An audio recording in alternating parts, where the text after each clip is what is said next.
What I've prepared is something, yeah, I've written down a few lines about my life and about my awakening process. And this panel has been made rather spontaneously, but I still feel like it's right to share that because hopefully it may have an impact in a way or another. And if I remember, yeah, the years and years over my awakening process, it was always nice to have um, like others sharing their stories. So um, I'm glad that you be here. And for discussions, we can still use the panel discussion sevens. We will, like I said, we will have time after that. So, but the first post here, I'm going to make myself now. And as you see, hello world, I'm a dragon. And I'm going to read a few lines that I've written down, like I said, and yeah, let's see where this goes down to. So, in this panel, I'd like to share something about myself. My draconity has determined the course of my life. I only really realized this in retrospect. I am a dragon, from horn to tail, from wing to claw. And when I began my awakening process back in 2007, I gradually became more aware of myself and of my origins. The path I had walked so far, all the ups and downs it had brought with me, had made me who I am today. This path has been everything but easy. Every moment, a soul sets out to find itself. Much wiser individuals than myself have already realized this, and I can only confirm it. If I tell you a little about myself and my life as a dragon now, then I do so in the hope that perhaps some newly awakened dragons, or maybe even elderly dragons, who are trying to find their way into this world will recognize themselves a little in it. And above all, that they realize that it is possible to live their dreams and to manifest them in our world. I hope that we dragons can see this world and this life as an opportunity, and that every moment offers the chance to achieve great things. So I'd say, yeah, let's get started. Well, I'm a dragon. Already said that. A sentence that seems to sound so simple, and it carries so much depth, individuality, and meaning that it could not be more condensed. The fact I'm a dragon has accompanied me on my journey through this life and this world ever since. But what does it actually mean, I'm a dragon? That I have a pair of horns? That I have a pair of wings and a tail? Yes, I have. Raked off. But what is the meaning behind that? What is the meaning behind my being? Why did I incarnate here in this world and at in this time as a human being? These are questions that are still on me today and that I can only really begin to answer. And the answers to those questions were a long time coming. I've asked myself the following questions. What do I want to be? What can I give the world? And of course, what can the world give me back? Another damn difficult question, isn't it? The deep questions of life don't seem to be answerable in a few words. But curiosity. Yes, that's it. Curiosity. I want to know how the world works. Ever since I was little, I have been moved by questions about the nature of things. The twinkling of the stars, the gentle cool breeze blowing through the moonlit night sky, the beauty of the universe. I want to understand it. I want to grasp it. But how can I understand the world and possibly myself as a result? The nature sciences, yes. Isn't that the jar of wisdom from which the whole of human civilization seemed to draw? So I threw myself into my studies of electrical engineering and, more precisely, maybe theoretical high frequency engineering. Maxwell became my companion, and Induction became more than just the hot plate on which my old frying pans no longer worked on.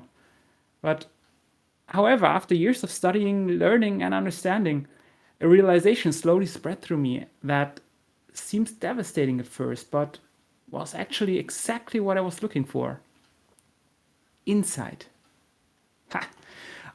Because all the models of the world, all the algorithms, however highly precise, which fed with the correct data, seem to reveal more accurate prophecies than the former Oracle of Delphi did, are just that. Models. Just images of reality, reductions. And almost as a farce, the Heisenberg uncertainty principle also seemed to apply here, which is supposed to define the seemingly absolute reality for us. I can only increase my accuracy up to a certain limit in order to still be able to grasp the core of things. So ultimately, objectivity, the, basically the comparison with the other, is what makes it fail. For me, however, this also meant that in order to get closer to the truth, to the answer to my questions, I had to overcome this limit somehow. After all, I'm a dragon, something that cannot be grasped objectively, can it? The answer, the truth I'm craving for, must lie in the subjective, inside me, inside us. And at that moment, it fell from my eyes like scales, quote unquote, without losing a single one of myself, of course. So, psychology, yes. I mean, psychology, the science of the soul. It was seductive. I already have a degree and now another one? Should I really take the plunge? Oh no, fear. Am I ruining my life here? My future? Will I be the eternal student who ends up penniless on the street? Years coming? Damn. Damn. Somehow I feel annoyed by this society. I feel restricted, almost robbed of my own freedom. But I'll do it. I'll do it. And there's one thing, one truth, one piece of advice I really want to listen to. Then it's that of my own soul, of my own mind. I want to understand the inside of people. I want to understand myself. And then I did it. I just went to the enrollment office, pulled out my ID, and it was done. I was a psychology student. And wow, I tell you, psychology is huge. Motives, emotions, cognitions, and all those inner steerings in us. Everything a dragon's heart desires. And I also learned that if mathematics is the language of the natural sciences, then yeah, symbolism is the language of the soul. So I became increasingly interested in dreams and their meaning. After all, didn't August Kekulé dream about the structure of the benzene molecule before he was able to confirm it in how it looked like in its form? So there has to be a connection. Perhaps the distant outside that we all call objective and real is also contained within ourselves. So I became more and more interested in the meaning of dreams and more often immersed myself in the inner worlds of other beings. I saw the joy, I saw the pain and all the suffering, and more than ever, I just felt love and hope for others. I can't even really pin this down to specific characteristics. Human beings do cruel things. They wage wars and they tend to mistreat themselves, and yet deep inside, hidden behind all those facades of pride, arrogance, and material possessions, there's this shining soul in each individual of us that also feels misunderstood by the world and it's looking for its place to be. And I simply feel a deep love for life itself. Man, know thyself, they say.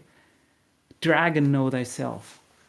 But just a moment. Just give me one moment. This is the common ground between myself and the others out there. We are looking for our place in this world. Have been thrown into the same pond, so to speak, and are now trying to learn how to swim. Curiosity turned into a hobby, and the hobby turned into a desire to delve deeper into the mind. Today, I work as a psychotherapist in a psychiatric clinic, and I wanted to become a psychotherapist. I simply felt how much it fulfills me on the inside to be this beacon that shows others the way to their own inner light. Because I know from my own experience how difficult it can be to reconcile myself and the world. Have I already achieved everything? Well, doubtful. Will there be no more problems from now on? Not by any means. But perhaps if I can learn from my experiences that if I remain true to myself, if I continue to follow the path of my heart, that new doors will always open when old ones will close. And finally, I think when my wings will glide over these earthly realms one last time, hopefully in the far distant future from now, I would look I would like to look back on my life and leave this world with a smile in the end. I don't want tears. I want to be happy. So, if we recognize ourselves deep inside, then we'll be able to look behind our fears and doubts. That's what I believe, at least. Because behind our sadness and wistfulness, there's always the possibility to accept ourselves, who we really are. And I think this can really, yeah, this can really change something for the world and for us. And thank you for listening. And I told you that was my story, some written lines, and I'm very eager to discuss with you. And if you want to share your own stories, you're very welcome to do so. And yeah, I hope we can all leave a claw print in this world somehow. Thank you for listening.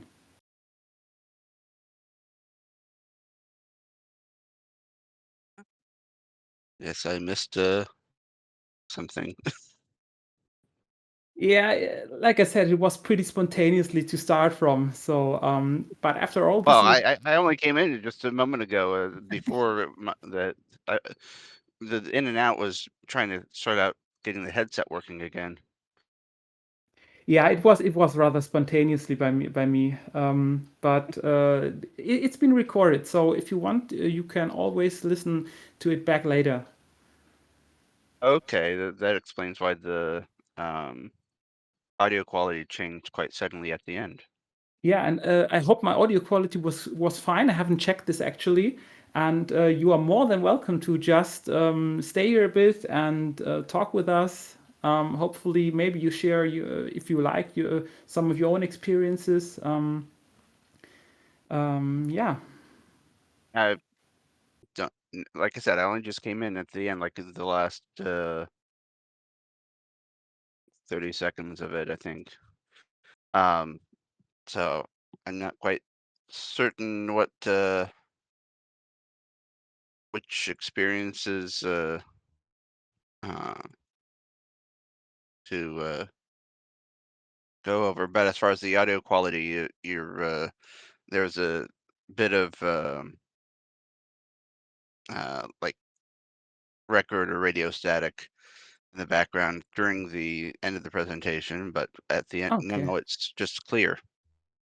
It was fine by me. Yeah. Should I just contribute something? Maybe you might see what it's about. Sure. All right. Let's first of all, thanks so much, Bela, because I think that was glorious. And I did tell you that a panel doesn't necessarily need a long time to prepare, did I? So yeah, this is actually what I call real otherkinity. That is serious otherkinity. It's not just about telling people that, hey, I'm a dragon and this is how I look like, and this is how previous past life looks like, and so on. But it's about how to live that here in this world, how to bring it out here, yeah. And what does it mean for your life? What does it mean in terms of your job and your relationships and so on and all that? That is serious, advanced otherkinity, and that is something that is I see it far too rarely. So how was it for me? I mean, in the beginning, you mentioned that being a dragon has actually influenced your whole life, or it has transported you through your whole life. And that is exactly the same for me. My motivation initially was a bit different, yeah. So I need to split this up actually. In the first half of my life until I was about 40, and then the now current second maybe half of my life. So I mean that highlights that your purpose or your soul purpose can change. It doesn't need to stay constant. So in the first half of my life, I was concentrating on environment protection, and I just also wanted to understand about technology.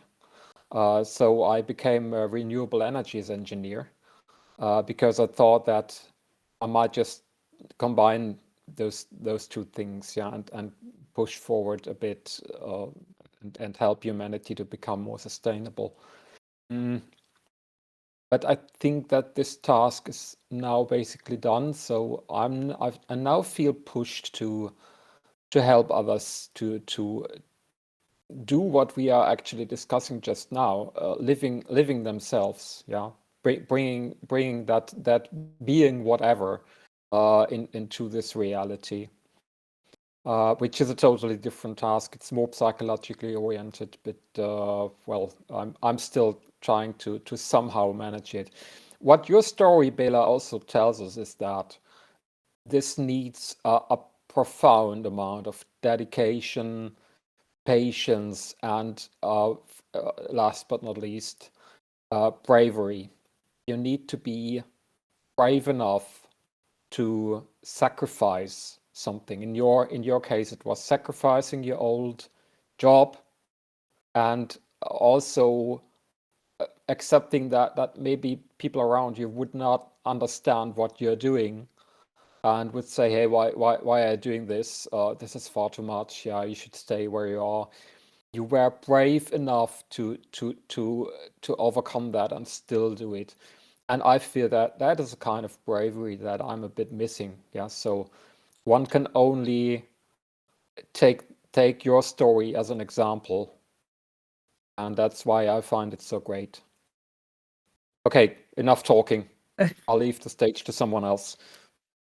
Thank you for sharing that. So actually, I didn't feel, and I still don't feel brave at any point of this. I just feel You always are. like stumble, like step after step, and not being sure in any way. Didn't have any, yeah, just be like somehow I felt just be guided by fear, but yeah, it like you see the red thread or just when you look behind, but unfortunately you don't see it up in front, and that's where you have to just trust in the process, isn't it? That's Don't what you make say. don't make yourself smaller than you are. You are incredible, my friend. Well, everyone here is, so thank you, but thanks you. I just accept Sure. that for now. Good.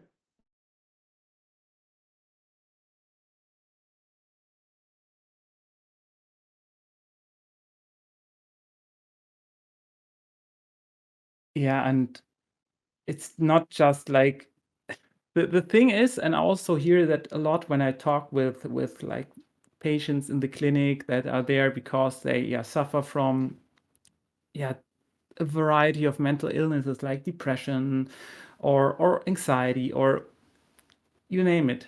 It's always a lot of it, not everything, of course, but a lot of it is just that they've lost their own purpose.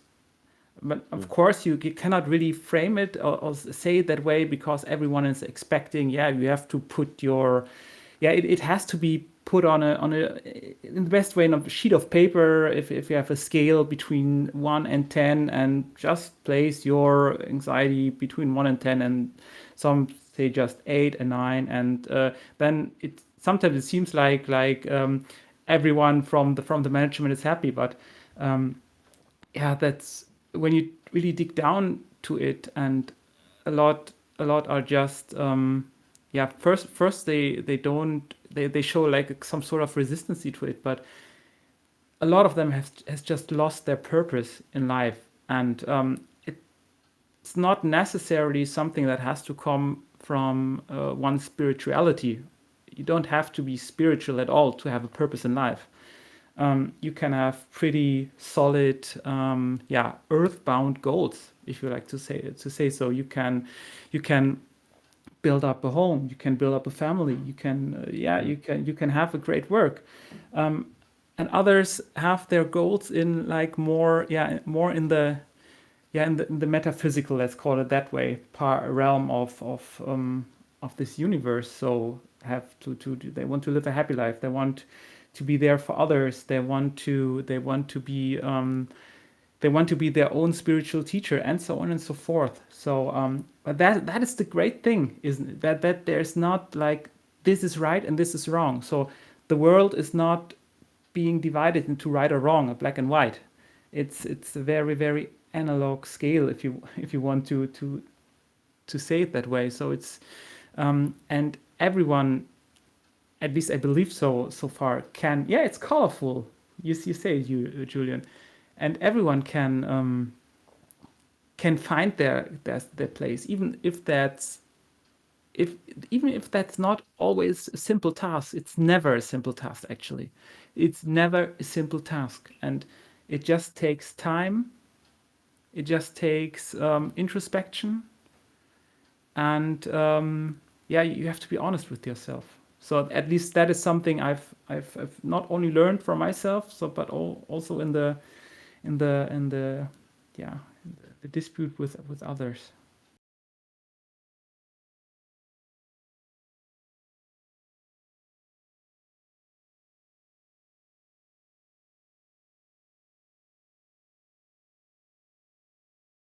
Yeah, it certainly is, Julian, or it certainly would be. But that's we sometimes just see it in black and white because we are so in our own struggles, and it's also like seeing it in some sort in that way is also not nothing bad, you know. Maybe it's a necessity that you just currently need to get stability to things, to build your own, yeah, to build you up from your fundamentals again. Maybe you have to see it in sort of good, bad, black, white schematics. But it's like afterwards, when you are stable enough, maybe then it's time to yeah, to raise your wings and fly, if you like to say it that way.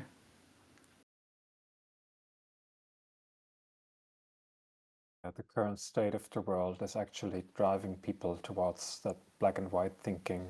Many just seem to have lost that ability to see anything in between. Yeah. Ella, I have a question. I mean, since nobody else apparently wants to talk, if the case, just scream. So, but for the time being, did you did you anytime have the feeling that you might somehow disappoint others, or create some misunderstanding or non-understanding in your surrounding by starting this new study? More than once. Like Oh. like almost it felt back then, it felt like almost every time, because I mean, everyone was expecting, like in my closer surroundings, everyone was expecting of me, yeah, you studied electrical engineering, you have to be an electrical engineer, and you climbing up that hierarchy to be, yeah, in some point in time, maybe manager of some development section or whatever, and you can make a lot of money. And yeah, by choosing my own way, of course, it was at first everyone thought like, okay, he's throwing his life away. So everyone was thinking like, wow, I've told that like everything is going down south by choosing that way, choosing my own way. And at some point, and this is what I tried to to point out in my panel is that yeah I've at some point I thought that this were my own thoughts, basically, that the words in me were also like, yeah, Mm. you will live penniless on the street if you choose that way. Yeah, Because everyone was saying that. Yes. but did they actually say it, or was it more that you thought they would? No, there's some actually said it. So they said, Ah, okay, that mm, is it's so basically my words for this, it's bullshit that you study it. So this is like not sure if that's also a wording in English, but it's breadless art. So basically, it's something mm. that won't bring you any money, and that won't do me any good in the long run. And yeah, it I heard it over and over and over, and there were really it were only a few, only very few that actually believed in me and just said like, okay, just do it, just take the plunge. Yeah. Yeah, that's always the same thing. Yeah, I mean, I know a spiritual coach who is actually coaching people like you who want to change their lives, and uh, he says that most people wait too long to start and don't master or master that bravery to really do it. Yeah, and I believe that it's actually enough to just believe that you need to fulfill a certain lifestyle or idea, even if others don't actually tell you. I think it's enough to just believe that you would disappoint others, and that keeps you from doing it. Yeah, that's like a great hurdle that at some point it's good to overcome this, because in the end a lot of the restrictions that are that we see are just put there because yeah, of us, and not because of others. We, of course, there are some outer restrictions that we need to maneuver, but we can overcome those. At least that was what my experience showed me, and by working with others, um, it showed me, yeah, basically exactly this. There is hardly anything that is inchangeable. So did the people who were doubting, did they now change their mind because you are actually there now? Actually, yes, they accepted more. I don't they I think they just realized that yeah, that doing this for in my it's in my, how do I say it? What basically what I did, like doing the second studies and investing all those years for just yeah, studying again next to a work, because I had to finance my own life. And it's they I think they like you said at the start, Amber, they just acknowledged it, that that I've put so much dedication to it that it's and it worked out at the end. Yeah. So it's funny. At some point, they just see that you are serious about it, and then they start to accept.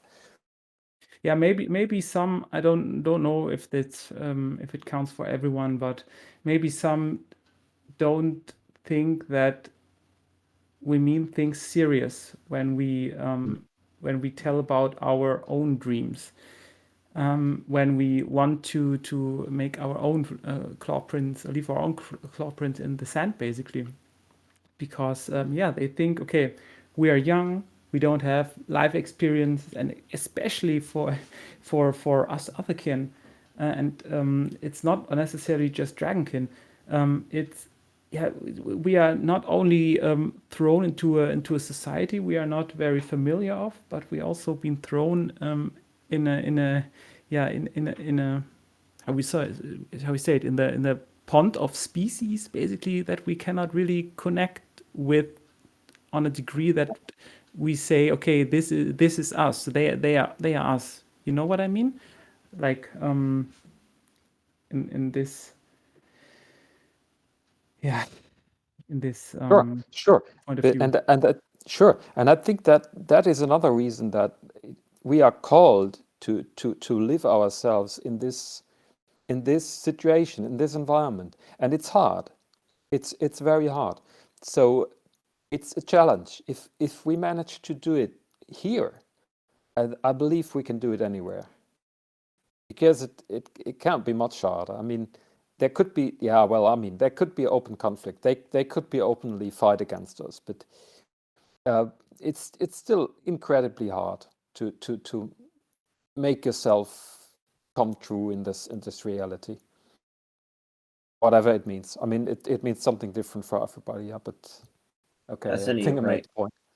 at any rate, it's probably better to not pay mind to people who see your dreams and aspirations as a joke. That's a harsh lesson I had to learn a very long time ago. Especially if you fall into the habit of seeking other people's approval. But that doesn't just go for Otherkin. That's just a general lesson to take in mind. It sure is, yes. It sure is. But it's also hard. So for some it's not as hard, for some it's harder.